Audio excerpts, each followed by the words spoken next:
Today we're going to unbox the new and improved Tissot Seastar. You may not have seen the gray dial with the gray ceramic bezel, but I have it here today on this episode of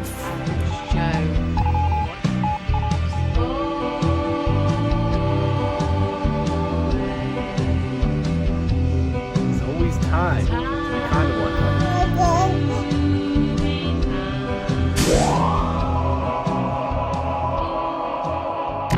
All right, so here's the packaging. You've got the Tissot history here from 1883 all the way up to the current. So they went through a lot of logo changes here. And this is just the outer sleeve. You got Tissot written there. And yeah, it's definitely more compact indeed. And you've got the same coloring going on. So we take off the top here, and you've got the manual here. All right, and you've got the warranty and I guess kind of some other stuff here, customer relations. I don't know what this is here. Customer service, what to do, service warranty. All right. Then you get this like little pop-up village here. That's the new thing that Tissot's doing. Kind of like a cute Christmas card type thing that you guys would get. You know, you open it up and look at that. You got the Swiss Alps in the background, and you pretty much like, I guess, your Tissot headquarters. So pretty cool touch. And then this. All right, so here's the star of the show, the Tissot Seastar Powermatic 80. This one here is 1,000 feet of water resistance, Swiss made. You've got the date wheel at the 6 o'clock, but we're just going to do a really brief overview of this watch, and I want you guys to subscribe to the channel first and foremost, and also click that notification bell, because that's going to alert you as to when I put the full review of this watch out. Now today we're just going to take a really quick look at this watch because it actually has two issues that I'm not very happy about. The first issue is the fact that it's not keeping accurate time. And I'm actually going to do a future video on as I put this on the time graph and see if we can see anything that's obvious.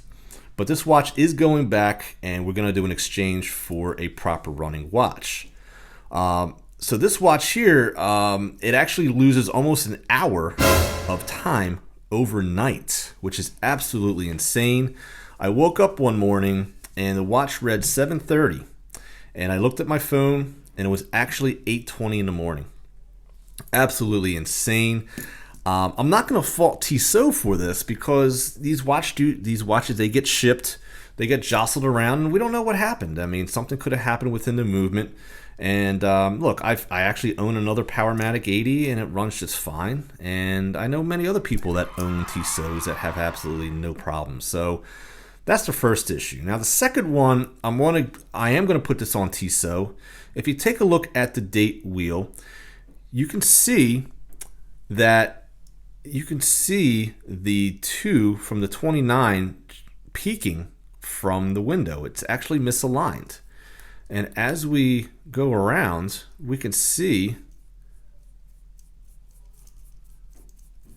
that has nothing to do with the date about to change, because it's still, we were actually in AM there, right? So as we go into PM, the date has not moved at all, as you could see. And as we get around here, you're going to start seeing, say, that was part of the 2, and it actually switches over right around 11:54. Okay, so that's another issue in and of itself, because you can still see the next number peeking out. So there's definitely a misalignment there. Now I would have actually not returned the watch just for that issue, but because we have the timekeeping issue, which is a major issue, we must have this returned, because if you take a look, $725. Not what we paid for the watch, but you know, it wasn't that deeply discounted either. So I mean, when you're paying that kind of money, I don't care what kind of money you're paying. If your watch is off by an hour a day, you need to take it back. So that's what we're gonna do, which is sad because I really do love this watch. But we will get another one. We do get a sunburst gray dial.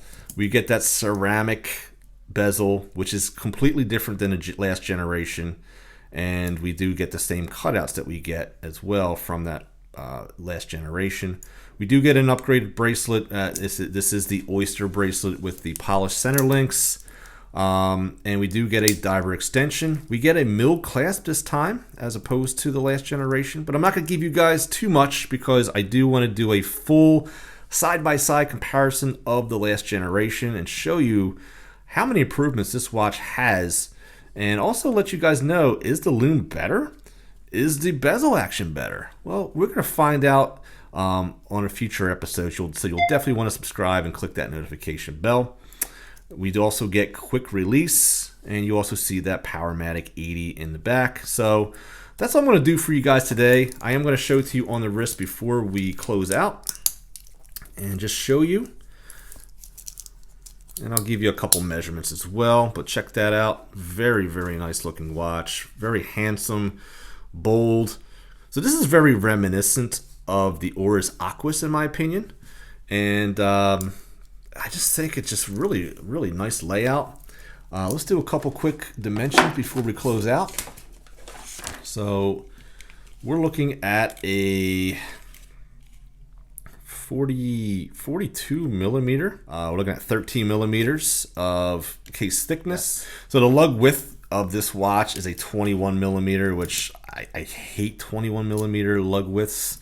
I think it's a, I don't know why companies do that, because either the aftermarket's going to have to catch up and start providing more 21 millimeter straps, or the watch companies themselves just gotta just either do 20 or 22, guys. So I'm already going to give it a knock. This is not a review, but I'm just giving you guys a knock already that, man, 21 millimeters, guys, you gotta stop that, please, please, please.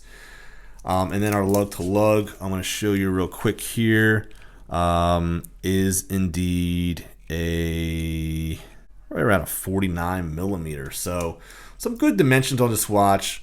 I'm just sad that I have to return this, and the fact that it's just not working properly. I don't know what happened, but I'm going to give Tissot a pass because losing an hour is not something that I think is a regulation problem, but more of something got damaged during shipment, whether it's shipment to the distributor of where we got this or from the distributor to our house. Either way, I'm going to give Tissot a pass on that, but the next date wheel I hope is lined up because I'm not giving Tissot a pass on that.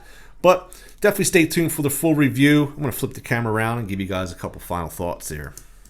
All right, so there's a brief overview of the very handsome, bold Tissot Seastar, the newest and more improved version of the Seastar for a little bit more money.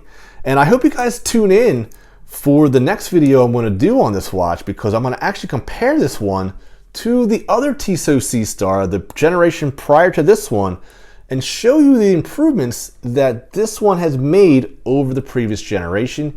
You definitely won't want to miss that. So there you go, guys. That's my 2 cents. You can keep the change, and always remember that there's always time to be kind to one another. Please take care of each other, and I'll see you guys next time on Average Joe Watch Reviews. Happy New Year, everybody. Hopefully this will be a great start to year 2022. All right. Have a good one, guys.